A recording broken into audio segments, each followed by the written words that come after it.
Welcome to SP smart hybrid schooling system. बच्चे, last video में हमने क्लास 11th केमिस्ट्री के 4 चैप्टर्स के ऑब्जेक्टिव क्वेश्चन डिस्कस किए। अब हम लोग चैप्टर 5 के ऑब्जेक्टिव क्वेश्चन डिस्कस करेंगे। चैप्टर 5 जो है हमारा थर्मोडायनेमिक्स एंड थर्मोकेमिस्ट्री, बोर्ड में जेके बोर्ड में टोटल 9 मार्क्स का है।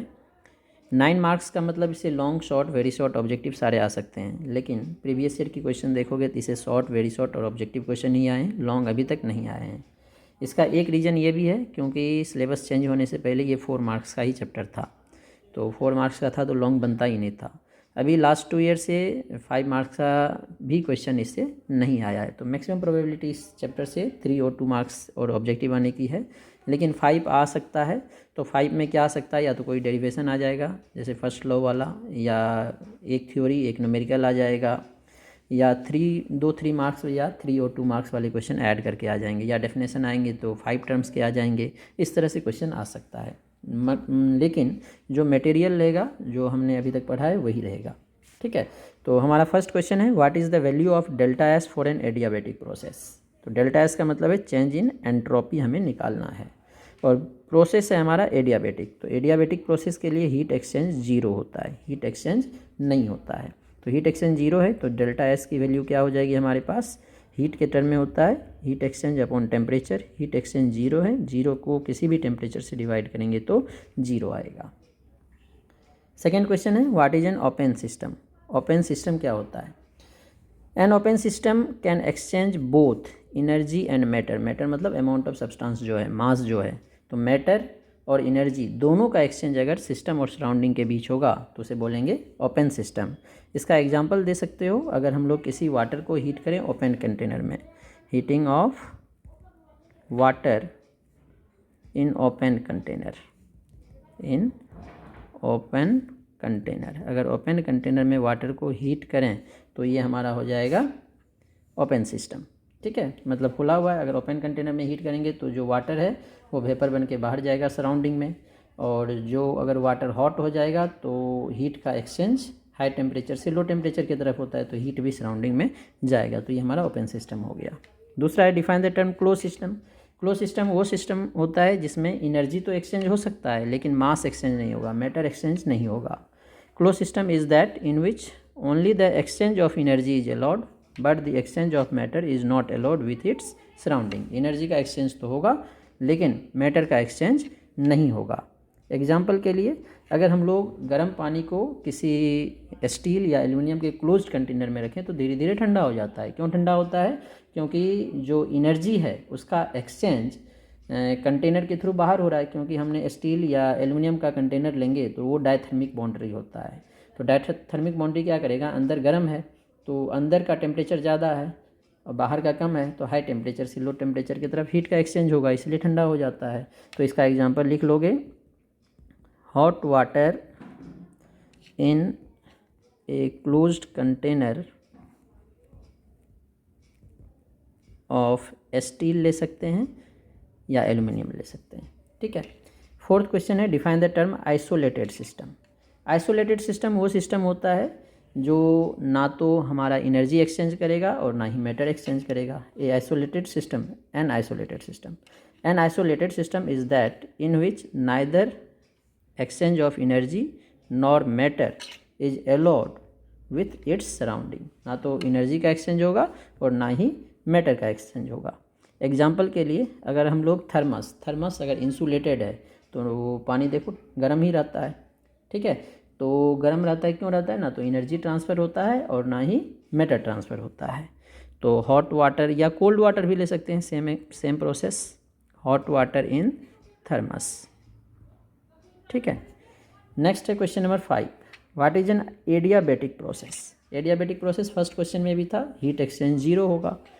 An adiabatic process is a type of thermodynamic process that occurs without transferring heat or mass between system and surrounding. Heat का exchange या मास का एक्सचेंज इसमें नहीं होगा, तो उसे बोलेंगे एडियाबेटिक प्रोसेस। ठीक है, दूसरा है, what is an isochoric process. Isochoric, iso का मतलब सेम, कोरिक का मतलब वॉल्यूम। वॉल्यूम सेम होगा, वॉल्यूम कांस्टेंट होगा, वॉल्यूम का चेंज नहीं होगा। तो a thermodynamic process taking place at constant volume is known as the isocoric process. It is also called an isometric process और कांस्टेंट वॉल्यूम प्रोसेस। ठीक है, अब एग्जाम्पल देखो, वॉल्यूम कांस्टेंट है V1 और V2, इनिशियल और फाइनल वॉल्यूम सेम होगा, तो डेल्टा V का वैल्यू क्या होता है V2 माइनस V1, दोनों इक्वल है तो इसलिए माइनस हो के 0। एडियाबेटिक प्रोसेस है तो heat exchange 0। What is an internal energy? Internal energy होता है, internal energy of A thermodynamic system is it's total sum of all types of energy. Internal energy क्या होगा, इसको हम लोग कैपिटल E या कैपिटल U से रिप्रेजेंट करते हैं। सिस्टम की टोटल एनर्जी, जो उसके पास काइनेटिक एनर्जी है, पोटेंशियल एनर्जी है, रेजोनेंस एनर्जी है, लेटिस एनर्जी है, जितने एनर्जी हैं सबका सम जो है उसे बोलते हैं इंटरनल एनर्जी। दूसरे तरीके से भी हम लोग बोल सकते हैं heat content of system eight constant volume. Heat content of system eight constant volume, constant volume पे जो हीट कंटेंट होगा वो भी हमारा इंटरनल एनर्जी ही होता है। नेक्स्ट है एंट्रोपी। एंट्रोपी हम लोग डिफाइन करते हैं रैंडमनेस के टर्म में। ठीक है, entropy is defined as measure of randomness या डिसऑर्डरनेस, इसको हम लोग कैपिटल S से रिप्रेजेंट करेंगे। ये भी हमारा जैसे इंटरनल एनर्जी है, ये स्टेट फंक्शन है, तो इंटरनल एनर्जी के लिए भी हम लोग E1 E2 नहीं डेल्टा E यूज करते हैं, चेंज इन इंटरनल एनर्जी, क्योंकि ये स्टेट फंक्शन है। डेल्टा E का फॉर्मूला होता है NCV डेल्टा T। ठीक है, उसी तरह एंट्रोपी भी स्टेट फंक्शन है, तो S के बदले हम लोग क्या यूज करेंगे, डेल्टा S। ठीक है, और इसका फॉर्मूला हमने ऊपर देखा भी था, Q/T। नेक्स्ट है हमारा what is spontaneous process. Spontaneous process वो प्रोसेस होता है जो अपने आप होता है। ए spontaneous process is one that occurs on its own, जो अपने आप होगा without any energy input from the outside, बाहर से बिना एनर्जी दिए हुए ही हो जाएगा। एग्जाम्पल के लिए ice will melt into water, जो आइस है अपने आप वाटर में मेल्ट हो जाता है, हमें एक्स्ट्रा एनर्जी देने की कोई ज़रूरत नहीं होती है। नेक्स्ट क्वेश्चन नंबर 9 है, for the process to occur under adiabatic condition the correct condition is. Adiabatic के लिए करेक्ट कंडीशन क्या है, हीट एक्सचेंज 0 होगा, Q की वैल्यू 0 होती है। ठीक है, क्वेश्चन नंबर 11 है, which of the following is not correct, कौन सा इसमें करेक्ट नहीं है। Delta G is 0 for reversible process, reversible process है तो डेल्टा G की वैल्यू 0 होगी अगर वो इक्विलिब्रियम पे होगा, तो delta G 0 for reversible process हो सकता है, नॉट करेक्ट नहीं होगा।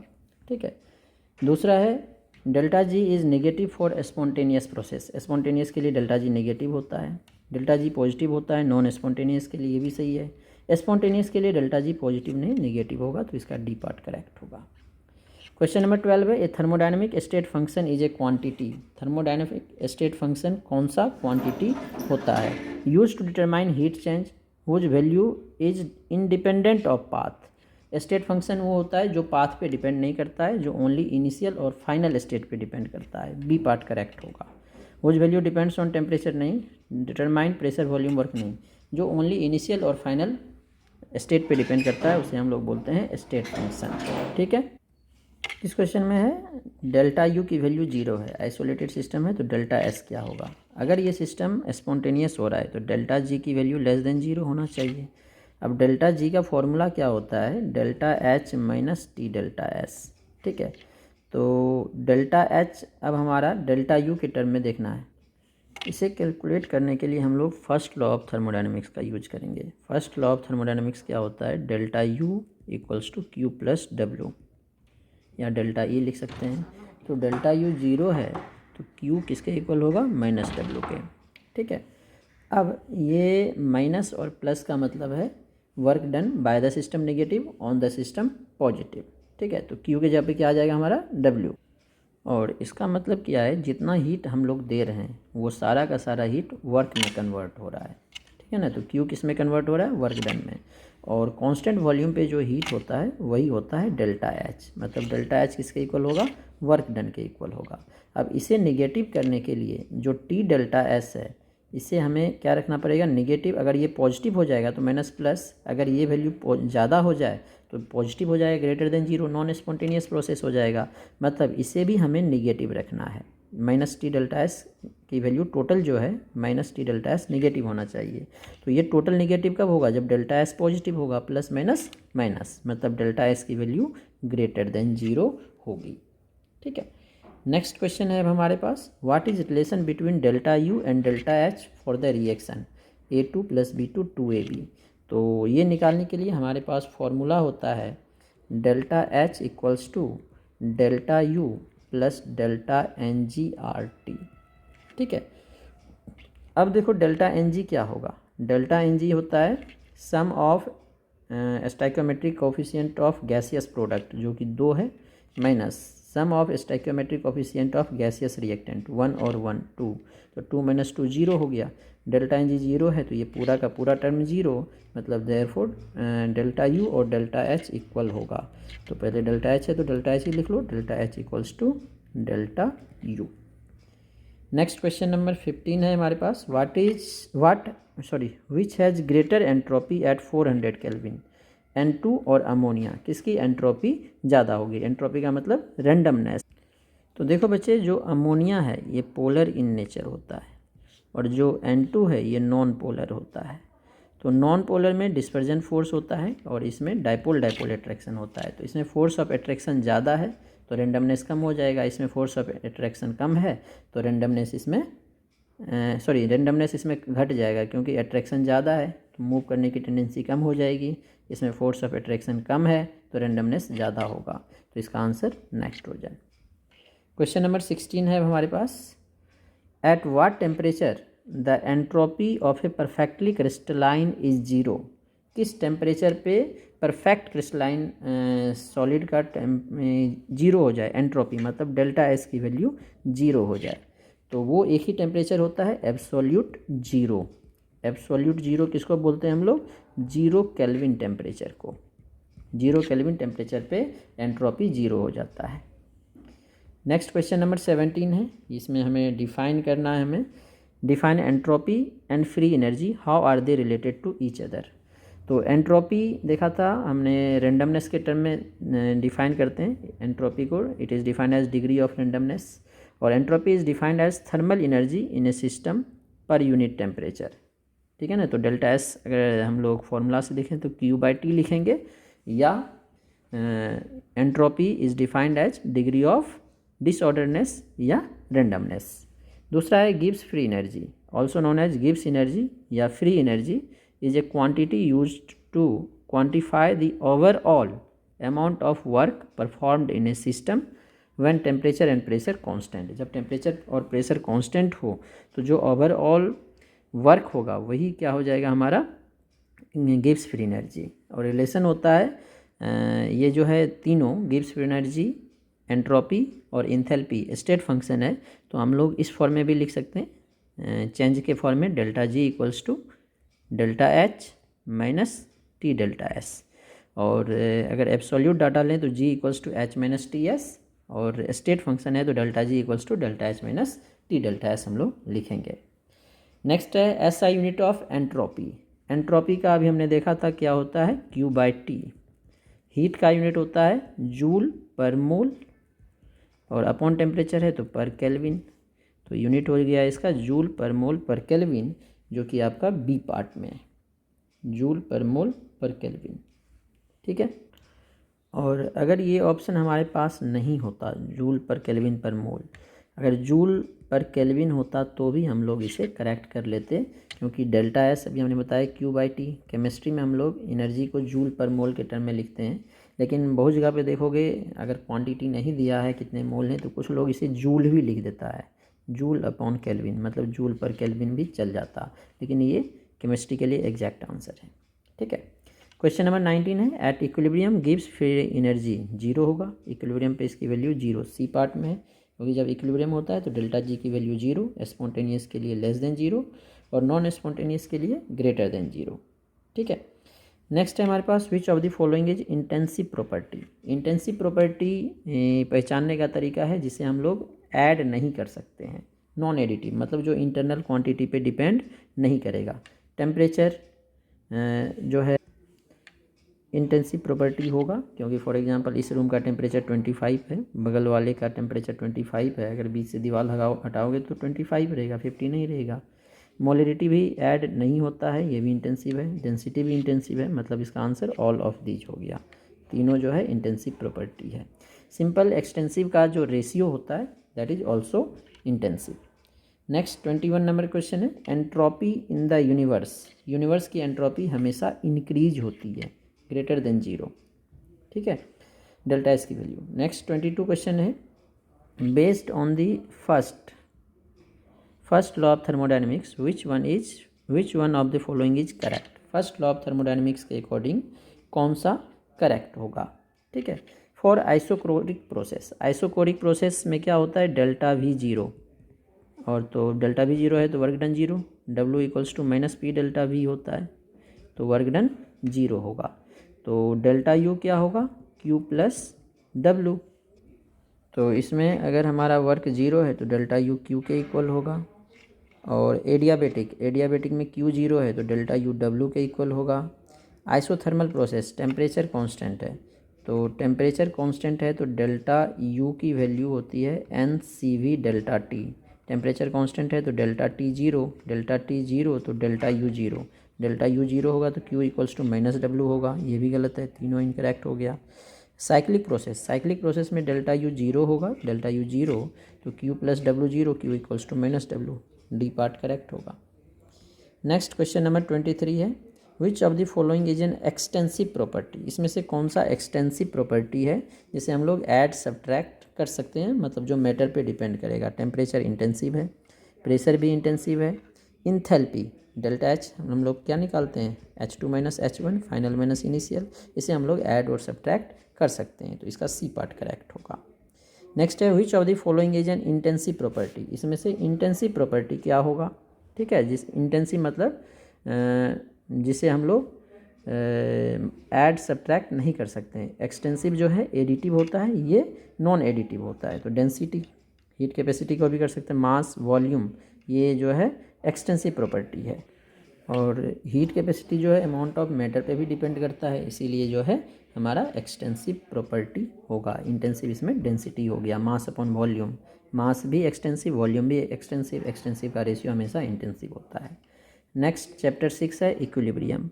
इक्विलिब्रियम से ज़्यादा लॉन्ग क्वेश्चन ही आते हैं, कुछ शॉर्ट वेरी शॉर्ट आते हैं, ऑब्जेक्टिव इससे कम आते हैं। तो एक ऑब्जेक्टिव है, ये जो क्वेश्चन नंबर 2 है ये भी शॉर्ट में आ सकता है। तो फर्स्ट क्वेश्चन है, नंबर ऑफ मॉलिक्यूल्स निकालें 100 ml 0.02 नॉर्मल सल्फ्यूरिक एसिड। तो नॉर्मेलिटी दिया है 0.02 नॉर्मल। तो यहाँ से हमने एक फॉर्मूला पढ़ा था, normality equals to molarity into n factor. तो यहाँ से मोलरिटी निकाल लेंगे, normality divided by n factor. Normality 0.02 है, सल्फ्यूरिक एसिड का एन फैक्टर 2 होगा क्योंकि इसमें 2 H प्लस दे सकता है, तो 0.01 मोलर हो गया। अब मोलरिटी पता चल गया, वॉल्यूम हमें पता है 100 ml, तो 100 ml का मतलब हो गया 0.1 लीटर। मोलरिटी और वॉल्यूम पता चल गया तो नंबर ऑफ़ मोल्स निकाल सकते हैं। नंबर ऑफ़ मोल्स होता है मोलरिटी इंटू वॉल्यूम। मोलरिटी 0.01 है, वॉल्यूम हमारे पास 0.1 है, तो ये हमारे पास मोल आएगा 0.001 मोल, दैट इज़ 10 का पावर -3 मोल। तो 10 का पावर -3 मोल, तो यहाँ से नंबर ऑफ़ मॉलिक्यूल्स निकाल सकते हैं। नंबर ऑफ़ मोल्स को मल्टीप्लाई कर देंगे एवोगैड्रो नंबर से, 6.022 इंटू 10 का पावर 23, तो 6.022 इंटू 10 का पावर 20 आ जाएगा। ये पॉइंट है, 6.02 इंटू 10 का पावर 20, सी पार्ट इसका करेक्ट होगा, ठीक है। नेक्स्ट क्वेश्चन नंबर 2 है हमारे पास, what are strong and weak electrolyte. Strong और वीक इलेक्ट्रोलाइट क्या होते हैं, derive an expression for the calculation of degree of ionization of a weak electrolyte. तो पहले तो इसे डिफाइन करना पड़ेगा हमें। तो सबसे पहले हमने इसे डिफाइन कर लिया है, electrolytes which almost completely dissociate in molten state और aqueous state are strong electrolyte. Example के लिए NaCl, KCl, HCl etcetera. Electrolyte which do not completely dissociate in aqueous और molten state are weak electrolyte. Example acetic acid, ammonium hydroxide etcetera. अब इसके derivation के लिए हमने weak electrolyte HA लिया है, डिसोसिएट होगा H प्लस A माइनस में। स्टार्टिंग में HA का कंसनट्रेशन C लिया है तो H प्लस और A माइनस 0 होगा। जब T डैश होगा तो C माइनस C अल्फ़ा, ये भी C अल्फ़ा, ये भी C अल्फ़ा। तो KI का वैल्यू क्या होगा, C alpha into C alpha upon C minus C alpha. तो C माइनस C अल्फ़ा में C कॉमन ले लिया, 1 माइनस अल्फ़ा, तो C एक कैंसिल हो गया था, alpha into alpha square upon 1 minus alpha. इस तरह से हम लोग इसे डिराइव कर सकते हैं। अब नेक्स्ट रेडॉक्स रिएक्शन चैप्टर है, इसमें पहले कुछ डेफिनेशन है उसे देखते हैं हम लोग। तो पहला डेफिनेशन है हमारा, what is reducing agent. Reducing agent वो सब्सटेंस होता है जो दूसरे सब्सटेंस को रिड्यूस करेगा और खुद ऑक्सीडाइज होगा किसी भी रेडॉक्स रिएक्शन में। एजेंट का मतलब है दूसरे का काम कराना, तो जो दूसरे को रिड्यूस करेगा खुद ऑक्सीडाइज होगा उसे रिड्यूसिंग एजेंट बोलेंगे। एग्जांपल लिख लिया HI। और इसे पहचानने का तरीका है, अगर आपको एक ही सब्सटेंस दिया है तो अगर उसमें एलिमेंट का मिनिमम ऑक्सीडेशन स्टेट है तो रिड्यूसिंग एजेंट होगा, और अगर मैक्सिमम ऑक्सीडेशन स्टेट है तो ऑक्सीडाइजिंग एजेंट होगा। जैसे HI है, इसमें -I आयोडीन का मिनिमम है तो इसीलिए रिड्यूसिंग एजेंट है, क्योंकि ये जो है खुद ऑक्सीडाइज होगा। तो खुद ऑक्सीडाइज होगा मतलब इलेक्ट्रॉन लूज करेगा तो दूसरा सब्सटेंस इलेक्ट्रॉन गेन करेगा तो दूसरे को ये रिड्यूस करेगा। सेम ऑक्सीडाइजिंग एजेंट है substance which oxidise other substance and reduce itself in a redox reaction. Example के लिए KMnO4। Mn का इसमें देखोगे तो +7 ऑक्सीडेशन नंबर है जो कि मैक्सिमम है Mn के लिए। इसमें है calculate oxidation number of carbon in carbonate. तो ऑक्सीडेशन नंबर निकालने का हमें कार्बोनेट में कार्बन का है, तो जिसका निकालना है उसका x मान लेते हैं। x प्लस ऑक्सीजन का -2 होता है, 3 ऑक्सीजन है कार्बोनेट में, तो x + 3 × -2 = -2। तो x - 6 -2 हो गया, तो x की value -2 + 6 which will be equal to +4। ठीक है। नेक्स्ट है define oxidation and reduction in terms of electron. फिर से डेफिनेशन लिखते हैं। तो ऑक्सीडेशन क्या होगा, loss of electron from a substance. किसी सब्सटेंस से इलेक्ट्रॉन के लॉस होने के प्रोसेस को ऑक्सीडेशन बोलते हैं। जैसे सोडियम है, इसे एक इलेक्ट्रॉन निकालेंगे Na+ इलेक्ट्रॉन, तो सोडियम का ऑक्सीडेशन हो गया। रिडक्शन होता है gain of electron from to a substance. From नहीं लिखो, टू ए सब्सटेंस। किसी सब्सटेंस में इलेक्ट्रॉन ऐड करने के प्रोसेस को रिडक्शन बोलते हैं। जैसे Cl है, इसमें एक इलेक्ट्रॉन ऐड कर दिया तो इसे Cl- बनाया, तो इसे रिडक्शन बोलेंगे।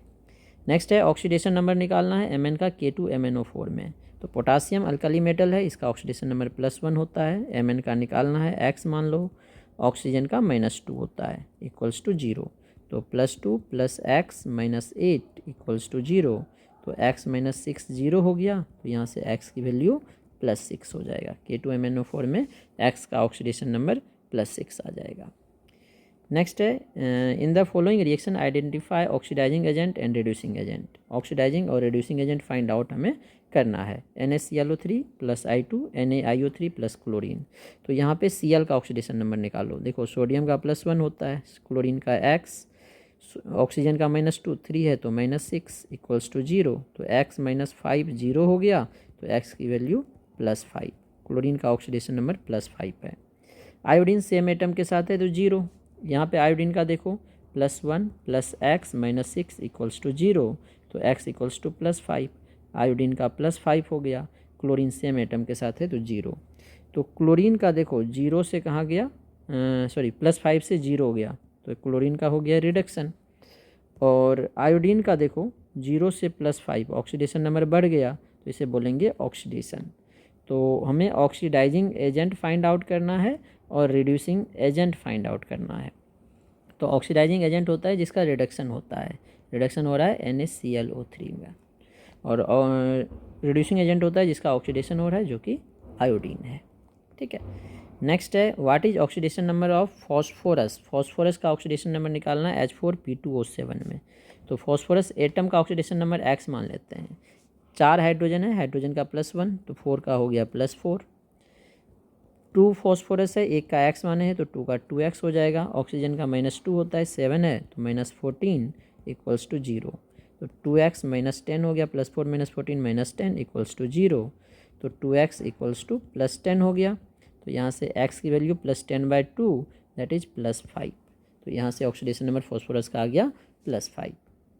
क्वेश्चन नंबर 8 है what is oxidation number of nitrogen in NH2OH। NH2OH में नाइट्रोजन का ऑक्सीडेशन नंबर निकालना है। तो नाइट्रोजन का निकालना है तो नाइट्रोजन का x मान लेंगे। हाइड्रोजन इसमें 3 हो गए, तो 3 × +1 +3 लिख देते हैं। ऑक्सीजन का -2 = 0। तो 3 - 2 1 हो गया, तो यहाँ से x की वैल्यू -1। नेक्स्ट है identify substance oxidised and reduced in the following reaction. कौन सा ऑक्सीडाइज हो रहा है, कौन सा रिड्यूस हो रहा है, ये हमें फाइंड आउट करना है। तो क्लोरीन का ऑक्सीडेशन नंबर देखो 0 है, यहाँ पे क्लोरीन का निकालोगे x + 2 = 0। तो x का ऑक्सीडेशन नंबर +4 हो गया। ठीक है। और यहाँ पे क्लोरीन का -1 है, यहाँ पे क्लोरीन का देखो NaClO2 तो +1, क्लोरीन का x मान लो +1 + x - 4 = 0, तो x की वैल्यू +3, ठीक है। तो अब देखो यहाँ से अगर हम लोग इस क्लोरीन को भी देखेंगे तो 0 से +4 ऑक्सीडेशन हो रहा है, 0 से -1 रिडक्शन हो रहा है। तो ये क्लोरीन जो है ऑक्सीडाइज और रिड्यूस दोनों हो रहा है, मतलब इसे हम लोग बोलेंगे डिसप्रपोर्शनेशन रिएक्शन। तो इसमें क्या पूछ रहा है, ऑक्सीडाइज और रिड्यूस दोनों कौन हो रहा है, तो ऑक्सीडाइज्ड भी Cl2 हो रहा है और रिड्यूस्ड भी Cl2 हो रहा है, ठीक है। Right the formula of the compound mercury first oxide. Mercury लिखते हैं हम लोग Hg को, फर्स्ट का मतलब ऑक्सीडेशन नंबर +1 है, क्लोराइड मतलब Cl है, ऑक्सीडेशन नंबर -1 है। अब चार्ज को एक्सचेंज कर देते हैं, इसको 1 ये भी 1, मतलब Hg भी 1 Cl भी 1, तो फॉर्मूला हो जाएगा इसका HgCl। इसी को हम लोग Hg2Cl2 भी लिखते हैं डाइमेराइज फॉर्म में, ठीक है। नेक्स्ट है the reaction sodium plus amalgam gives NaHg। इसमें कोई केमिकल रिएक्शन नहीं हो रहा है, सोडियम और अमलगम को जब हम लोग मिक्स करें, ठीक है ना, सोडियम और मरकरी को जब हम लोग मिक्स करें तो ये क्या करता है, सॉल्यूशन बनाता है। ना तो ऑक्सीडेशन हो रहा है इसमें, ना तो रिडक्शन हो रहा है, ना तो प्रेसिपिटेशन होता है, फॉर्मेशन ऑफ सॉल्यूशन हो रहा है, तो नन ऑफ दिस इसका करेक्ट होगा। नेक्स्ट है right the formula of compound iron third sulphate. Iron Fe होता है, थर्ड है मतलब ऑक्सीडेशन स्टेट +3 है। सल्फेट SO4 लिखते हैं, इस पे चार्ज जो है सल्फेट पे 2- होता है, तो 2 इधर आ जाएगा, 3 इधर आ जाएगा, तो फॉर्मूला हो जाएगा इसका Fe2SO4 3। ये एक्सचेंज करते हैं चार्ज बैलेंस के लिए, तो +3 × 2 +6 हो गया, -2 × 3 -6 हो गया, चार्ज इक्वल है तो ये न्यूट्रल हो जाता है। नेक्स्ट क्वेश्चन है NaH + H2O gives NaOH + H2। In this reaction NaH क्या हो रहा है, देखो reaction NaH gives NaOH + H2 है, तो सोडियम का ऑक्सीडेशन नंबर यहाँ पे +1 होगा, अल्कली मेटल है, तो हाइड्रोजन का -1, यहाँ पे सोडियम का देखो +1, हाइड्रोजन भी +1, ऑक्सीजन -2, हाइड्रोजन यहाँ पे 0, सोडियम का चेंज नहीं हो रहा है, हाइड्रोजन का -1 से +1 ऑक्सीडेशन, और यहाँ पे हमारा वाटर भी है, तो वाटर भी है, नहीं तो बोलोगे बच्चे इधर ऑक्सीजन था ही नहीं, इधर कहाँ से ऑक्सीजन आ गया, ठीक है। तो वाटर में ऑक्सीजन का -2 होता है, ऑक्सीजन का भी चेंज नहीं है, इस हाइड्रोजन का +1 है, +1 से इसका भी चेंज हो रहा है, तो हमें सिर्फ NaH के लिए पूछा है, तो -1 से +1 ऑक्सीडेशन हो गया, और -1 से अगर आप 0 भी ले जाओगे तो भी ऑक्सीडेशन हो रहा है, तो ये क्या हो रहा है, ऑक्सीडाइज हो रहा है, ठीक है। Right the formula of compound chromium third oxide. Chromium oxidation state +3 दिया है, ऑक्साइड ऑक्सीजन ऑक्सीडेशन स्टेट -2 होता है, तो क्रॉस कर दो, फॉर्मूला हो जाएगा Cr2O3, फॉर्मूला Cr2O3 आ जाएगा।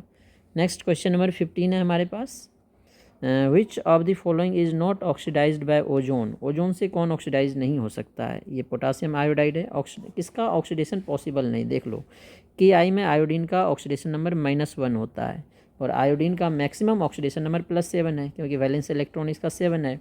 जो किसी भी एलिमेंट का मैक्सिमम ऑक्सीडेशन नंबर है वो होता है वैलेंस इलेक्ट्रॉन, इसमें एक्सेप्ट लिखते हैं हम लोग ऑक्सीजन एंड फ्लोरीन को छोड़ के, और मिनिमम ऑक्सीडेशन नंबर होता है वैलेंस इलेक्ट्रॉन -8, इसमें हम लोग एक्सेप्ट लिखते हैं मेटल, क्योंकि मेटल का निगेटिव ऑक्सीडेशन नंबर नहीं हो सकता है। तो आयोडीन यहाँ पे -1 है, इसका वैलेंस इलेक्ट्रॉन 7 है, तो ये इसका ऑक्सीडेशन पॉसिबल है, ये आंसर नहीं होगा। फेरस सल्फेट में Fe का +2 है, इसका भी ऑक्सीडेशन पॉसिबल है, क्योंकि ये +3 तक जा सकता है। केमेनोफोर का +7 है और मैक्सिमम ऑक्सीडेशन नंबर 7 होता है, मतलब इसका ऑक्सीडेशन पॉसिबल नहीं है। अब नेक्स्ट क्वेश्चन नंबर 16 है हमारे पास, इसमें the following reaction is an example of, ये किसका एग्जाम्पल है, NH3 5O2 के साथ 4NO + 6H2O दे रहा है। तो इसमें क्या क्या हो रहा है, सबसे पहले देखो डिस्प्लेसमेंट हो रहा है, ऑक्सीजन जो है हाइड्रोजन को डिस्प्लेस कर रहा है, सही है फर्स्ट, ठीक है।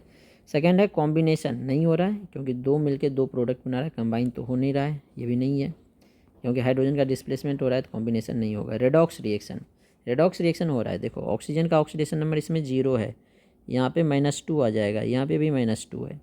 नाइट्रोजन का यहाँ पे -3 है, यहाँ पे +2 है। तो ऑक्सीडेशन रिडक्शन दोनों हो रहा है, तो रेडॉक्स रिएक्शन है। न्यूट्रलाइजेशन नहीं हो रहा है, एसिड बेस रिएक्शन नहीं है ये। तो फर्स्ट एंड थर्ड किस पार्ट में है? सी पार्ट में। तो सी पार्ट इसका करेक्ट होगा। क्वेश्चन नंबर 17 है हमारे पास, balance the following equation in alkaline medium by half reaction method. Half reaction method में सबसे पहले हम लोग क्या करते हैं, निकालते हैं किसका ऑक्सीडेशन हो रहा है, किसका रिडक्शन हो रहा है। तो CrOH होल 3 ब्रैकेट इधर होगा। तो Cr का ऑक्सीडेशन नंबर देखो, OH का -1 है, 3 है, तो x - 3 = 0, तो x की वैल्यू +3 होगा। तो Cr का ऑक्सीडेशन नंबर +3 आ गया। I का देखो x - 6 = -1, तो x की वैल्यू +5 आ जाएगा। आयोडीन का +5 हो गया, यहाँ पे आयोडीन का -1 है। Cr का x - 8 - 2 है, तो x की वैल्यू +6 हो जाएगी। तो Cr का देखो +3 से +6 ऑक्सीडेशन हो गया, मतलब CrOH होल 3 कन्वर्ट हो रहा है CrO4 2- में, और IO3- कन्वर्ट हो रहा है I- में। ठीक है, यहाँ तक काम ख़त्म। अब हम लोग क्या करेंगे, दोनों को अलग करने के बाद जिसका ऑक्सीडेशन नंबर चेंज हो रहा है उसे बैलेंस करेंगे। Cr ऑलरेडी बैलेंस है, आयोडीन ऑलरेडी बैलेंस है, तो ये काम ख़त्म, ऑलरेडी बैलेंस है। अब इसे बैलेंस करने के बाद हमारा मीडियम चेक करेंगे, बेसिक मीडियम है। ठीक है, मीडियम कौन सा है हमारा? बेसिक। तो CrOH होल 3 से CrO4 2- बन रहा है, हमारा मीडियम बेसिक है। ठीक है, और जो एलिमेंट का ऑक्सीडेशन नंबर चेंज हो रहा था, +3 से जा रहा था +6 में, ये ऑलरेडी बैलेंस है। तो +3 से +6 जाने का मतलब क्या? ऑक्सीडेशन हुआ, और कितने इलेक्ट्रॉन का लॉस होगा? 3 इलेक्ट्रॉन का। सेकेंड पार्ट जो है हमारा इसमें, सेकेंड पार्ट में है IO3- से I- बन रहा है। IO3- में 5 है, I- में -1 है, तो +5 से -1 का मतलब रिडक्शन हो रहा है, कितने इलेक्ट्रॉन का? 6 इलेक्ट्रॉन का। रिडक्शन का मतलब ऐड होगा। ठीक है, अब इसके बाद हम लोग क्या करते हैं, चेक करते हैं ऑक्सीजन और हाइड्रोजन को। नेक्स्ट स्टेप में ऑक्सीजन और हाइड्रोजन को बैलेंस करेंगे। तो देखो यहाँ पे ऑक्सीजन हमारे पास कितना है? 3, यहाँ पे 4, तो इधर एक ज़्यादा है, तो राइट साइड यहाँ पे लिख के ही करते हैं। CrOH होल 3 बना रहा है हमारे पास CrO4 2- 3 इलेक्ट्रॉन। तो यहाँ पे 3 ऑक्सीजन, यहाँ पे 4 ऑक्सीजन है। ठीक है, तो यहाँ पे एक ज़्यादा है, तो एक वाटर ऐड कर देंगे, और इधर 2 OH- ऐड कर देंगे। ठीक है, जितना ऑक्सीजन ज़्यादा है उतना वाटर ऐड करो, अपोजिट साइड उसका डबल OH-। ठीक है, अब हाइड्रोजन इधर 2 और इधर हाइड्रोजन 3 था, इधर हाइड्रोजन 3 और 2 कितना हो गया? 5। इधर देखो 3 और 2 5, इधर 2 है, तो इधर 3 ज़्यादा है, तो इधर लिखेंगे 3 OH- और इतना ही वाटर इधर ऐड कर देंगे, तो ऑक्सीजन हाइड्रोजन दोनों बैलेंस हो जाएगा। देखो ऑक्सीजन 3 3 6 2 8, 3 4 और 4 8 बैलेंस हो गया। हाइड्रोजन देखो 3 2 5 3 8, हाइड्रोजन देखो 6 और 2 8 बैलेंस हो गया। सिमिलरली सेकेंड वाले में देखो IO3- है, +6 इलेक्ट्रॉन। ठीक है, गिव्स I- है, तो यहाँ पे 3 ऑक्सीजन है, तो 3 वाटर ऐड कर लो, इसके अपोजिट साइड 6 OH- ऐड करेंगे। अब यहाँ पे 6 इलेक्ट्रॉन, यहाँ पे 3 इलेक्ट्रॉन, तो इलेक्ट्रॉन को बैलेंस करके हम लोग रिएक्शन ऐड करेंगे। तो इसको हम लोग यहाँ पे नेक्स्ट स्टेप कर लेते हैं। CrOH होल 3 है, 3 + 2 5 OH- कर लेते हैं, गिव्स CrO4 2- है, +4 वाटर, और प्लस है हमारे पास 3 इलेक्ट्रॉन। दूसरा रिएक्शन है IO3- है, 3 वाटर है, इलेक्ट्रॉन 6 है, बनेगा क्या हमारे पास? I- और 6 OH-।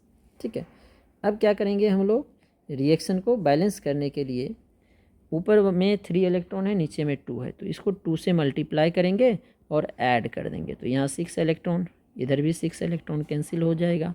तो अब 2 से हमने मल्टीप्लाई किया है, ठीक है ना, तो क्या हो जाएगा? 2 CrOH होल 3, ठीक है, प्लस ये देखो IO3- ऐसे ही रहेगा, इधर 5 OH- ऊपर था, तो 5 2 10 OH- हो जाएगा, और प्लस नीचे 3 वाटर है, गिव्स, ऊपर वाले को 2 से मल्टीप्लाई किया 2 CrO4, 2 माइनस है 4 2 जा, नीचे वाले को भी लिख लो I माइनस 4 2 जा 8 वाटर हो गया और नीचे 6 OH माइनस है। तो OH माइनस को उस साइड ले जाते हैं क्योंकि इधर 10 है, इधर 6 है 4 हो जाएगा, इधर 8 वाटर है 3 है, तो वाटर को इधर ले आओ। तो इसी को आप लिख सकते हो 2 CrOH whole 3 plus IO3 minus plus 10 minus 6 4 OH minus बच जाएगा, gives 2 CrO4 2 minus I minus 8 minus 3 5 water. ये हमारा एग्जैक्ट बैलेंस्ड रिएक्शन आ जाएगा। अब नेक्स्ट क्वेश्चन है हमारे पास, identify oxidising and reducing agent in the following reaction. तो जिंक का ऑक्सीडेशन नंबर देखो 0 है, क्लोरीन का -1, हाइड्रोजन का +1।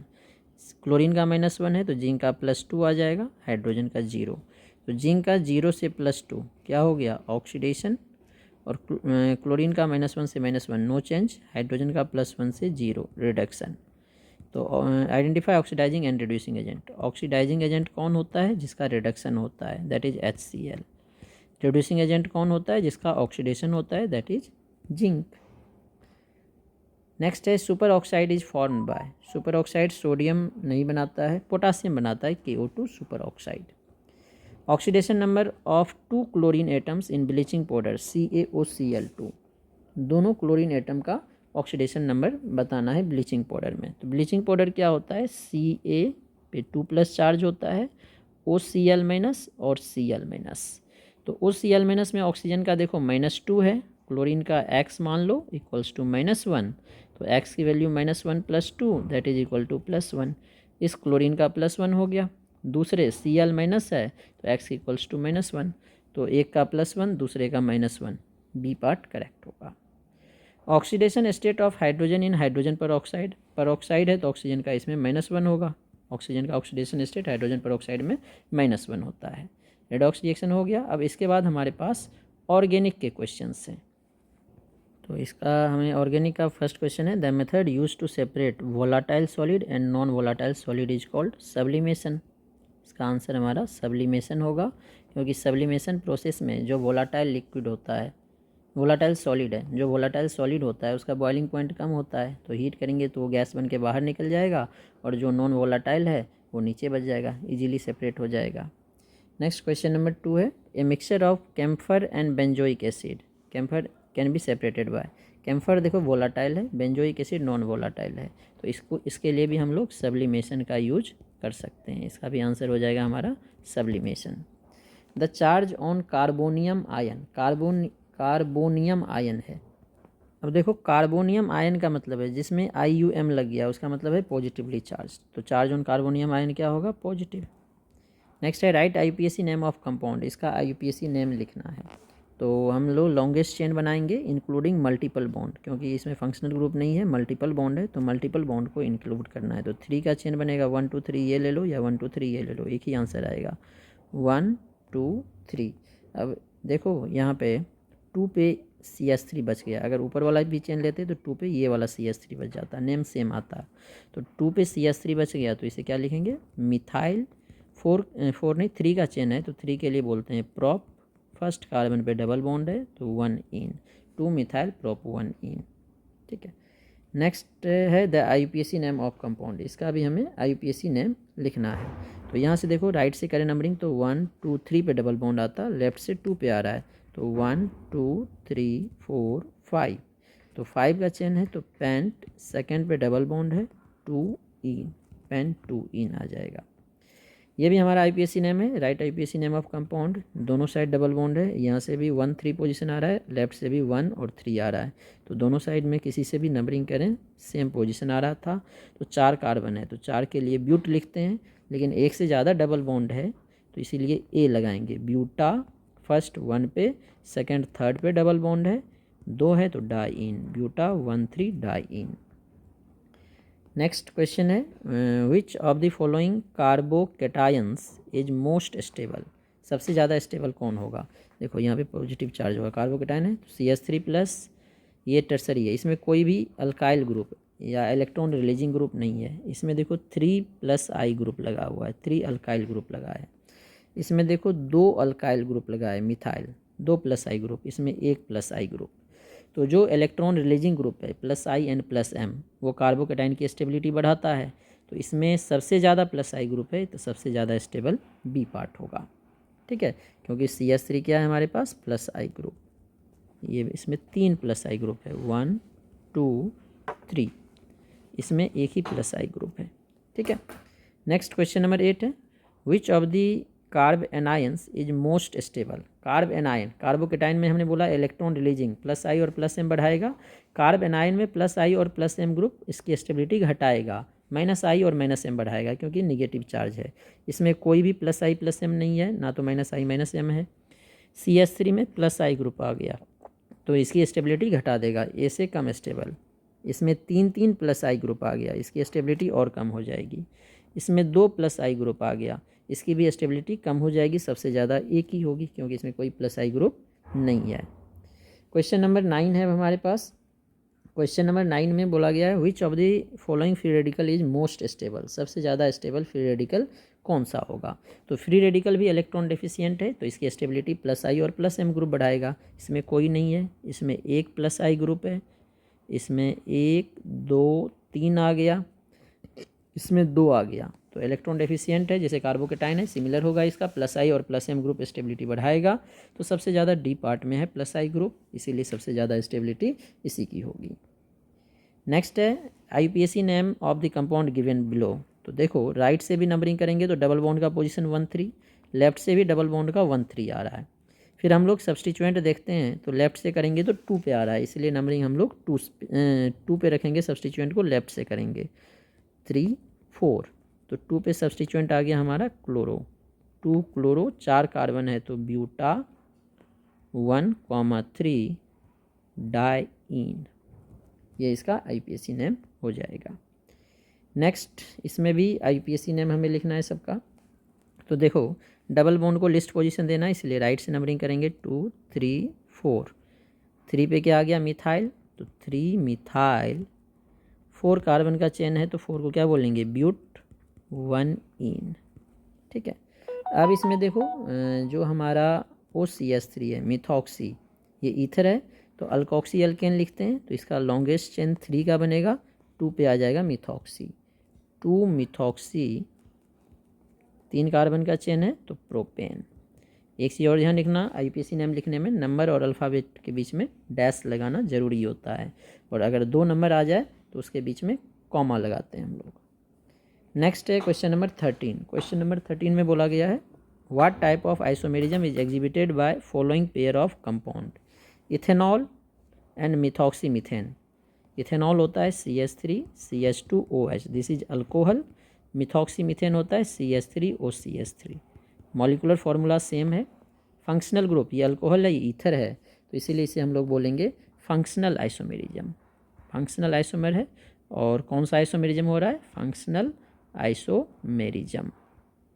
ऑर्थोक्रेसोल एंड मेटाक्रेसोल। ऑर्थोक्रेसोल का क्रेसोल का मतलब क्या है, देखो बेंजीन रिंग होता है, इसके साथ OH ग्रुप होगा मतलब फिनोल। सेकेंड पोजीशन पे CH3 आ गया तो ऑर्थोक्रेसोल, अगर थर्ड पोजीशन पे CH3 आ जाएगा तो मेटाक्रेसोल, मतलब पोजीशन चेंज हो रहा है सब्स्टिट्यूएंट का, इसीलिए इसे बोलेंगे पोजिशनल आइसोमर। पोजिशनल आइसोमर, और इस प्रोसेस को पोजिशनल आइसोमेरिज्म बोलेंगे। Pentane 3 on pentane 2 on, this is also positional, एक में थर्ड का है एक में सेकेंड का है तो पोजिशनल आइसोमेरिज्म। फर्स्ट में फंक्शनल था, बाकी दोनों में पोजिशनल है। क्वेश्चन नंबर 14 है हमारे पास। क्या पूछा गया, why can not sulphuric acid be use to acidify sodium extract for testing sulphur using lead acetate solution. बच्चे इसमें हम लोग सल्फ्यूरिक एसिड का यूज इसीलिए नहीं करते हैं क्योंकि सल्फ्यूरिक एसिड से कंप्लीट प्रेसिपिटेशन नहीं हो सकता है, लेकिन अगर हम लोग इसमें एसीटेट डालेंगे, ठीक है ना, तो हमें क्या पूछा है, acidify sodium extract for testing sulphur using lead acetate. अगर हम लोग एसिटिक एसिड डालेंगे तो लेड एसीटेट जो है कंप्लीटली प्रेसिपिटेट हो जाएगा। तो कंप्लीट प्रेसिपिटेशन ऑफ सल्फ़र के लिए हम लोग क्या डालते हैं, इसमें एसिटिक एसिड डालते हैं, सल्फ्यूरिक एसिड नहीं डालते हैं क्योंकि एसिटिक एसिड डालने से एसीटेट का कॉमन आयन इफेक्ट होगा। तो इसका लिख सकते हो शॉर्ट में आंसर, ऑब्जेक्टिव है तो to ensure complete precipitation of sulphur, precipitation of sulphur, ठीक है ना, in form of lead acetate, in form of lead acetate, ठीक है ना। वी ऐड, ये भी लिख देते हैं, acetic acid, not sulphuric acid, because of common ion effect, reason भी हो जाएगा because of common ion effect, क्योंकि एसीटेट, लेड एसीटेट में भी CH3CO माइनस, एसिटिक एसिड में भी CH3CO माइनस, ठीक है। वैसे सल्फ्यूरिक एसिड भी लेड सल्फेट बना देता, ठीक है, लेकिन हम लोग कंप्लीट प्रेसिपिटेशन के लिए ऐसा करते हैं। विच of the carbocation is most stable, same वही क्वेश्चन है, ये वाला कार्बोकेटाइन सबसे ज़्यादा स्टेबल होगा क्योंकि ये टर्सरी है, ये प्राइमरी है, टर्सरी है ना, 3 मिथाइल ग्रुप है, ये प्राइमरी है, ये सेकेंडरी है, CH+ चार्ज होगा, 2 अल्काइल है, तो सबसे ज़्यादा स्टेबल टर्सरी होगा। नेक्स्ट क्वेश्चन नंबर 15 है हमारे पास, homolytic fission of a covalent bond in the formation of, जब भी होमोलाइटिक बॉन्ड फिजन होता है तो फ्री रेडिकल बनता है, हेट्रोलाइटिक बॉन्ड फिजन में कार्बोकेटाइन या कार्बेनाइन बन सकता है, ठीक है। क्वेश्चन नंबर 16 है हमारे पास, what are reactive intermediate, reactive intermediate क्या होता है, discuss the structure of relative stability of carbocation, carbanion and free radicals. तो पहले इसे डिफाइन किया, reactive intermediates are highly reactive short lived species through which organic reaction proceed, जब हम लोग रिएक्शन करते हैं तो प्रोडक्ट बनने से पहले रिएक्शन इंटरमीडिएट बनता है, लाइक कार्बोकेटाइन, कार्बेनाइन, फ्री रेडिकल्स, उसे ही हम लोग रिएक्शन इंटरमीडिएट बोलते हैं। कार्बोकेटाइन की स्टेबिलिटी हमने ऊपर ऑब्जेक्टिव क्वेश्चन में भी देखा था, सबसे ज़्यादा tertiary, then secondary, then primary, then methyl, क्योंकि इसमें इलेक्ट्रॉन रिलीजिंग ग्रुप टर्सरी में ज़्यादा होता है। कार्बेनाइन में उल्टा होगा, methyl, then primary, then secondary, then tertiary. Free radical में सबसे ज़्यादा tertiary, then secondary, then primary, then methyl. Next है write IPAC name of following compound, इसका IPAC नेम लिखना है, तो IPAC नेम फर्स्ट में जब लिख रहे हैं हम लोग तो इसको ओपन कर लेते हैं। C का क्या हो जाएगा, 3 मिथाइल है, तो C के साथ 3 मिथाइल लगा दो, ठीक है। इसके साथ C2H5, तो CH2CH3 लिख दिया C2H5 को।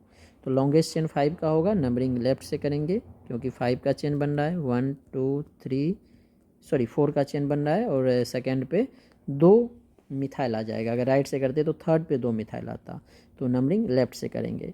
तो 2 पे 2 है तो 2 बार 2 को लिखना पड़ेगा, 2 2, 2 सेम सब्सटीट्यूएंट है तो डाई मिथाइल, 4 कार्बन का चेन है तो ब्यूटेन। सिमिलरली अब इसमें देखो राइट से नंबरिंग करेंगे क्योंकि यहाँ से फर्स्ट पोजीशन आ रहा है, second, first and third. Left से करेंगे तो 2 और आ जाएगा 2 3 4 2 4, तो राइट से नंबरिंग किया। नेम क्या हो जाएगा इसका, 5 का चेन बन रहा है, पेंट लिखेंगे 5 के लिए, एक से ज़्यादा डबल बॉन्ड है तो A लगाएंगे, 1,3 डाइईन, यही इसका IPAC नेम हो जाएगा। नेक्स्ट क्वेश्चन है अब हमारे पास कार्बोक्सिलिक एसिड, तो नंबरिंग यहीं से स्टार्ट करना पड़ेगा, 1 2 3 4। अब 2 और 3 पे मिथाइल आ गया तो 2,3 डाई मिथाइल, 4 का चेन है तो ब्यूटेन। अब देखो ब्यूटेन डाइओइक एसिड लिखेंगे इसे, और डाई में डी जो है कॉन्सोनेंट है तो इसीलिए ब्यूटेन का ई रिटेन करेंगे, जब आगे वॉवेल होता है तो ई हटा देते हैं। अब कॉन्सोनेंट डी आ रहा है तो ई रख दिया। अब कार्बोक्सिलिक एसिड 1 और 4 पे है तो 1,4 dioic acid. Next question number 18 है हमारे पास, which of the following is not electrophile, इसमें से कौन सा इलेक्ट्रोफाइल नहीं है, तो BF3 बोरोन के पास 6 इलेक्ट्रॉन है, इलेक्ट्रॉन डेफिशिएंट है तो इलेक्ट्रोफाइल होगा। ये पॉजिटिव चार्ज है, इलेक्ट्रोफाइल होगा। AlCl3 में 6 इलेक्ट्रॉन है, इलेक्ट्रोफाइल होगा। NH3 में लोन पेयर डोनेटेबल है, ऑक्टेट भी कंप्लीट है तो ये न्यूक्लियोफाइल होगा, डी पार्ट करेक्ट होगा। क्वेश्चन नंबर 19 है, photochemical chlorination of alkane is initiated by a process, photochemical reaction में क्या करते हैं, जो फर्स्ट रिएक्शन स्टेप है इसमें फ्री रेडिकल का फॉर्मेशन होता है, जैसे कि Cl2 के साथ अगर हम लोग करें तो क्या होगा, तो सनलाइट के प्रेजेंस में क्या होगा, ये होमोलाइटिक बॉन्ड फिजन होगा, अपना अपना इलेक्ट्रॉन लेके सेपरेट हो जाएगा। होमोलाइटिक बॉन्ड फिजन को ही होमोलाइसिस बोलते हैं। Minus I effect is shown by, minus I effect किसमें होगा, जिसमें मोर इलेक्ट्रोनेगेटिव एटम, कार्बन से ज़्यादा इलेक्ट्रोनेगेटिव एटम होगा, जैसे कार्बोक्सिलिक एसिड है। विच इज़ स्ट्रॉन्गेस्ट एसिड, इसमें देखो प्रोपेनोइक एसिड, इसमें एक क्लोरीन लग गया, chlorine is minus I group. यहाँ पे भी क्लोरीन लग गया माइनस आई ग्रुप। इसमें देखो 3 का कार्बन का चेन था, इसमें 4 का चेन लग गया, तो एक मिथाइल बढ़ गया प्लस आई ग्रुप। तो प्लस आई ग्रुप एसिडिक नेचर को कम कर देता है, तो ये तो होगा नहीं आंसर, तो ये तो आएगा ही नहीं, क्योंकि प्लस आई ग्रुप एसिडिक नेचर कम कर देगा। इसमें कोई ग्रुप नहीं है, इस दोनों में माइनस आई ग्रुप है, और माइनस आई ग्रुप डिस्टेंस डिपेंडेंट होता है। तो ये देखो सेकेंड कार्बन पे है, इसमें माइनस आई ग्रुप थर्ड कार्बन पे है, तो सेकेंड कार्बन नज़दीक है, तो सबसे ज़्यादा एसिडिक बी होगा। 22 है, due to presence of unpaired electron free radicals are, unpaired electron के कारण फ्री रेडिकल क्या होगा, रिएक्टिव होता है। अनपेयर्ड इलेक्ट्रॉन है और ऑक्टेट भी कंप्लीट नहीं है, इसलिए रिएक्टिव होगा। नेक्स्ट है the number of chain isomers in hexane, chain isomer की बात कर रहा है। चेन आइसोमर देखो, टोटल आइसोमर्स नहीं निकालना है हमें, चेन आइसोमर 6 कार्बन का चेन होता है, 2 3 4 5 1 2 3 4 5 6 1 2 3 4 5 6, एक चेन 6 का हो गया। अब चेन लेंथ चेंज करना है, दूसरा चेन लेंथ हम लोग कितने का बना सकता है, 5 का, 1 2 3 4 5, एक सब्सटीट्यूएंट लगा दिया। तीसरा चेन हम लोग 4 का बना सकते हैं, 2 सब्सटीट्यूएंट लगा देंगे। वैसे इसके पोजीशन आइसोमर भी बन सकते हैं, लेकिन हमें पोजीशन नहीं, ओनली चेन आइसोमर्स पूछा गया है। अब 3 का चेन नहीं बना सकते हैं, क्योंकि 3 कार्बन लगाना है, तो तीनों पे भी अगर एक एक लगाओगे ना, तो 1 2 3 4 5 का चेन हो गया, तो गलत हो जाएगा। तो चेन आइसोमर इसके 3 बनेंगे। ठीक है, नेक्स्ट है which is an electrophile, electrophile होता है इलेक्ट्रॉन डेफिशिएंट, इस पर कभी भी नेगेटिव चार्ज नहीं होता है, न्यूट्रल या पॉजिटिव चार्ज होगा। तो ये तीनों तो न्यूक्लियोफाइल होगा, इलेक्ट्रोफाइल AlCl3 होगा। नेक्स्ट है why rotation of CC bond is hindered, जो CC बॉन्ड है इसका रोटेशन हिंडर्ड क्यों होता है, क्योंकि जो CC बॉन्ड है इसमें पाई बॉन्ड है, और पाई बॉन्ड बनता है side by side overlapping of p orbitals के। तो इसका रीजन हो जाएगा due to side by side overlapping of 2p orbitals, और है किसका, कार्बन का, लिख सकते हैं ऑफ कार्बन एटम। ठीक है, नेक्स्ट क्वेश्चन है what is substitution reaction, define करना है। How are they classified, give an example of each. Substitution reaction का क्लासिफिकेशन भी करना है, SN1 SN2 कर सकते हो, या इलेक्ट्रोफिलिक, न्यूक्लियोफिलिक और फ्री रेडिकल सब्स्टिट्यूशन, और एग्जाम्पल देने हैं। तो सबसे पहले हमने डिफाइन किया, substitution reaction is defined as the reaction in which atom और group of atom of substrate is replaced bye nucleophile, नहीं अगर तो ये न्यूक्लियोफिलिक सब्स्टिट्यूशन हो जाएगा।